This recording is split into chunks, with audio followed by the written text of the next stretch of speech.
தொடர்ந்து இந்து கோயிலுக்கு வந்து அதிகமா வந்து நிறைய இடத்துல வந்து இடிக்கப்படுது.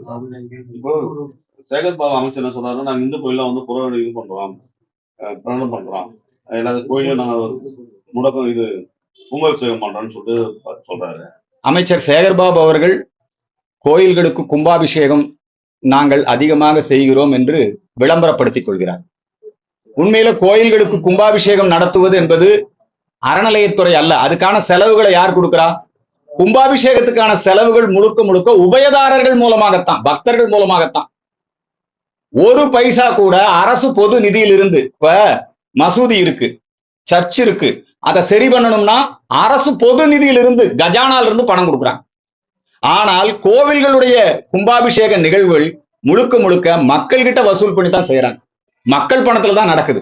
அதனால நாங்க கும்பாபிஷேகம் பண்ணணும்னு மாறுதட்டிக்கிறதுக்கு இதுல ஒண்ணும் கிடையாது. அடுத்த விஷயம், நீங்க கேட்டது ரொம்ப முக்கியமான விஷயம். பல இடங்கள்ல கோயில்கள் சாலை விரிவாக்கம், நீர்நிலை புறம்போக்கு அப்படிங்கிற போர்வையில கோயில்கள் அகற்றப்படுகின்றன, இடிக்கப்படுகின்றன. கோயில்களை இடமாற்றம் செய்வதற்கு ஒரு வாய்ப்பு கொடுக்கணும்.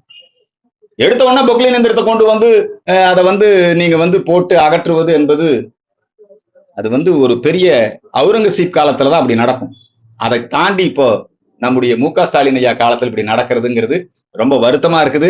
தமிழக முதலமைச்சர் இது விஷயத்திலே கவனம் கொடுக்க வேண்டும். உண்மையில நீர்நிலை புறம்போக்கள் இருக்கா, நீதிமன்றம் உத்தரவிட்டு இருக்கா, அந்த கோயில் இடமாத்திக்கிறதுக்கு ஒரு வாய்ப்பு கொடுங்க.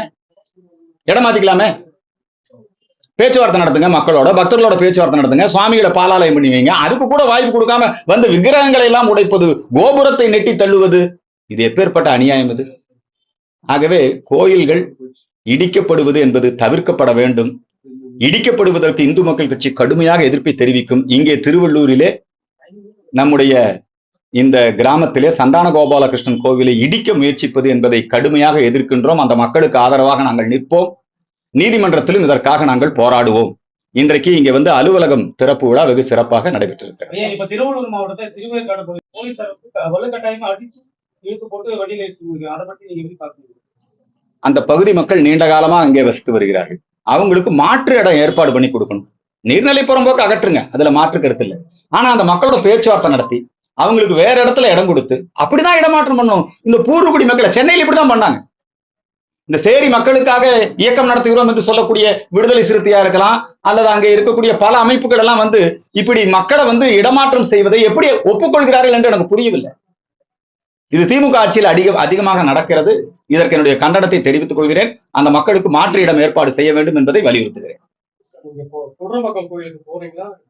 குன்றம்பாக்கம் கோயிலுக்கு நாங்கள் அங்கே சென்று, புல்லரம்பாக்கம் கோவிலுக்கு, சந்தான கோபாலகிருஷ்ணன் கோயிலுக்கு சென்று அங்கே பார்வையிடுவதற்கு காவல்துறை தடை விதித்திருக்கிறது. நாங்கள் காவல்துறையோடு போராட விரும்பவில்லை. அந்த தடை, அந்த மக்கள் எல்லாம் இப்ப இங்கே வர்றாங்க. அவங்க வந்து அவங்களுடைய மனுக்களை கொடுக்க இருக்கின்றார்கள்.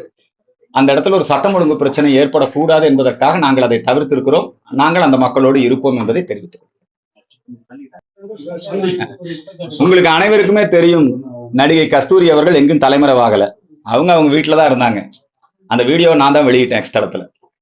ஆனால் வேண்டுமென்றே திராவிட ஊடகங்கள் கஸ்தூரி ஒரு பிராமண பெண் அப்படின்னு அவங்களாவே முடிவு பண்ணி அந்த காழ்ப்புணர்ச்சியில இவங்க வந்து இன்னைக்கு கஸ்தூரிக்கு எதிராக ரொம்ப மோசமான விமர்சனங்களை முன்வைக்கிறார்கள். தனிப்பட்ட முறையில அவர் ஆபாச வார்த்தைகளை திட்டுவது, ஒரு பெண் என்றும் பாராமல் அவமதிப்பது, சிறையிலே அவர்களுக்கு தனிமை சிறையிலே வைத்து மன உளைச்சலை ஏற்படுத்துவது, இத்தகைய கொடுமைகள் நடக்கிறது. அதே போல என்னுடைய மகன் இந்து மக்கள் கட்சியினுடைய இளைஞரணி ஓம்கார் பாலாஜி அவர்களுக்கும் இத்தகைய சூழ்நிலை ஏற்படுத்தி இருக்கிறார்கள். அவர் கையில வந்து ஒரு ஸ்லேட்டை கொடுத்து இந்த ரெகுலர் கிரிமினல் மாதிரி ஒரு படம் எடுத்தெல்லாம் வெளியிட்டிருக்காங்க. இதை எதிர்த்து இந்து மக்கள் கட்சி போராடும்.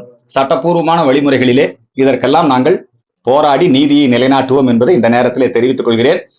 என்ன இப்ப இன்னைக்கு வந்து அவங்க ஆட்சியில் இருக்காங்க. திமுக ஆட்சியை பயன்படுத்தி தான் திராவிடர் கழகமும் விடுதலை சிறுத்தைகளும் இத்தகைய மோசமான காரியங்களை நடத்தி வருகிறார்கள். ஆகவே திமுக ஆட்சி இது குறித்து விழிப்புணர்வோடு இருக்க வேண்டும் என்பதை தெரிவித்துக் கொள்கிறேன். நன்றி.